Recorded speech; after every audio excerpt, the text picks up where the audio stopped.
안녕하세요. 출근길 3분 노동법 정경국 노무사입니다. 오늘은 부산 영도에 위치한 S선박 수리업체에서 근무하던 중 아침에 물을 마시다가 갑자기 쓰러져 응급실을 후송된 후 뇌경색 진단을 받아서 현재 요양 중인 선박 수리 작업자의 산재 승인 사례에 대해서 주요 쟁점은 무엇이었는지, 그리고 어떻게 쟁점들을 해결해 나갔는지, 그리고 산재 승인을 받아내기 위한 큰 골격은 어떠했는지 등에 대해서 설명드리는 시간을 가져보도록 하겠습니다. 이번 사건을 가장 우선적으로 체크했던 사항은 근로시간 산출은 어떤 방식으로 할 것인가의 문제, 그리고 선박 수리 작업의 업무적 부담, 스트레스 유형은 어떻게 구성되어 있는지, 그리고 발병할 무렵 재해자의 발병 원인으로 주장할 만한 주요 이슈나 스트레스 사항은 어떻게 구성되어 있는지 등에 대한 내용을 중심으로 사건을 조사했습니다.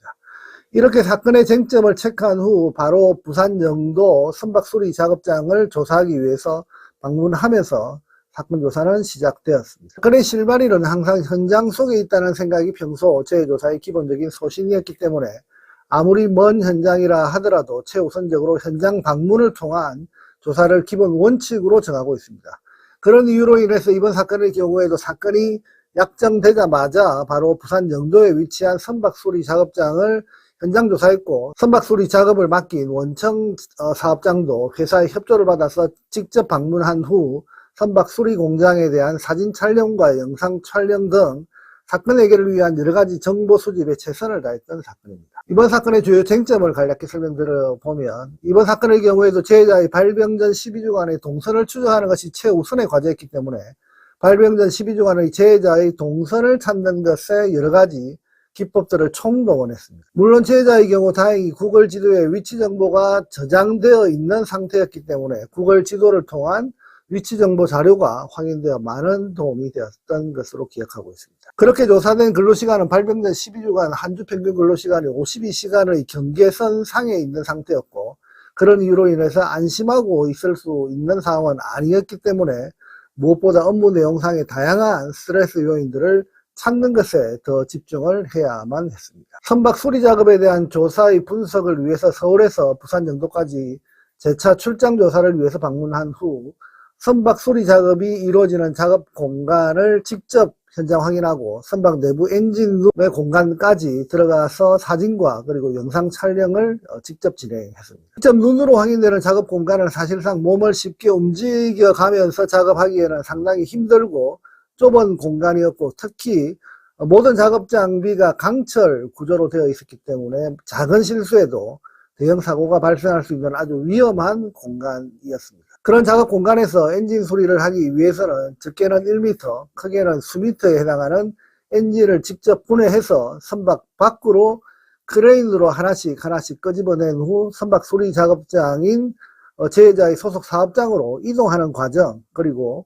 이동한 후 본격적으로 수리 작업을 해야 하는 그 상황 등을 자세히 설명을 듣고 직접 목격할 수 있었습니다. 이와 같은 순서로 수작업이 완성되면 이제 그동안 진행된 순서의 그 역방향으로 진행을 해서 다시 선박으로 분해된 부품을 이동시켜서 선박 안에 최종 조립한 후 시운전을 하고, 시운전을 한 결과 이상이 없으면 완성되는 방식으로 수리 작업은 진행되는 것이었습니다. 이와 같은 설명과 이와 같은 작업 방식을 직접 눈으로 보면서 선박 수리 작업의 상당한 신체 부담 정도가 눈앞에 입체적으로 그려지고, 순간 이 과정 전체를 잘 설명하고 묘사를 한다면, 그리고 그 내용을 제 발생 경위서에 자세히 담아내면 분명히 이번 사건은 성산이 있겠다라고 하는 확신을 갖게 되었습니다. 이러한 선박 수리 작업의 일반적인 작업 특성을 고려해서 정리된 업무 부담 가중 요인으로는 그 첫 번째, 육체적 강도가 높은 업무에 해당하는 것으로 확인되었습니다. 현재 뇌혈관 질병, 심장 질병, 업무상 질병 조사 및 판정 지침에 의하면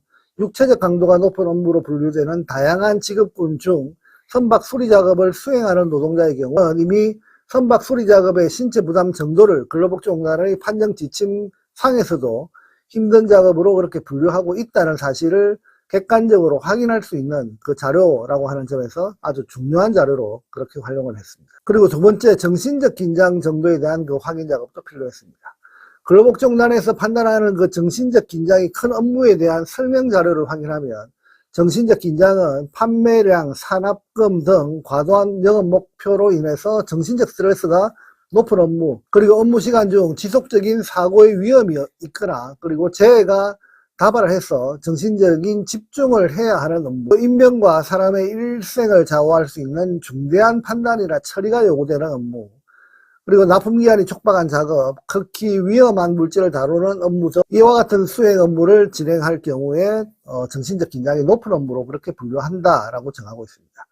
여기서 저는 납품기한이 촉박한 작업에 대한 부분을 예의주시했고, 이 부분은 선박수리 작업 과정에 대한 조사와 현장 조사 과정에서 원청 관계자와의 대화 도중 확인된 내용을 통해서 확인을 했습니다.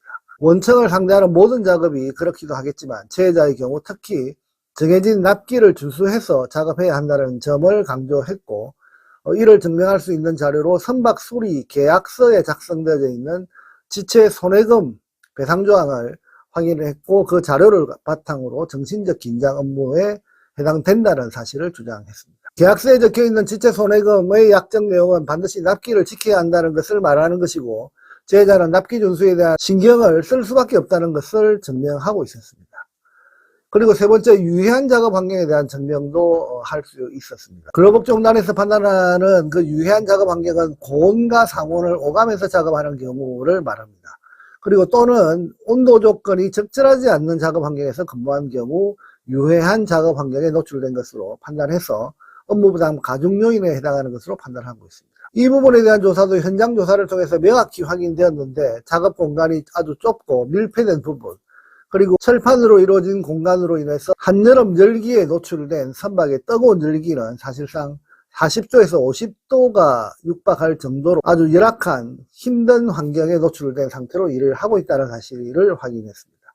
특히 재해자의 휴대폰에서 확인된 50도가 넘는 온도계 온도를 찍었던 재해자의 사진 자료를 확인했고, 그 자료 또한 유용하게 활용하기도 했습니다. 이상과 같은 업무부담 상황에 대한 조사는 설명한 그 세 가지 이외에도 발병 전 1주간 발생한 러시아 선박 수리 과정에서 시운전의 그 실패 상황, 그리고 실패의 반복, 그리고 그 과정에서 원청의 담당자로부터 수차례 전화가 온 것에 대한 그 녹음 자료, 그리고 발병 당일에도 확인된 원청 담당자의 그 답답해하는 그 전화통화 내용 등 발병 전 며칠간 재해자가 겪었던 긴박한 상황도 잘 구성할 수 있었습니다. 그 결과 업무상 질병판정위원회 구술 심리 과정에서도 사건 관련 요약지를 잘 배포했고, 그리고 사건의 전체 흐름을 잘 설명하고 판정위원들의 몇 가지 질문사항들에 대해서도 잘 대응한 결과 최종 산재 승인 결정을 받게 되었습니다. 현장 조사를 통한 작업 과정에 대한 실체적 분석, 그리고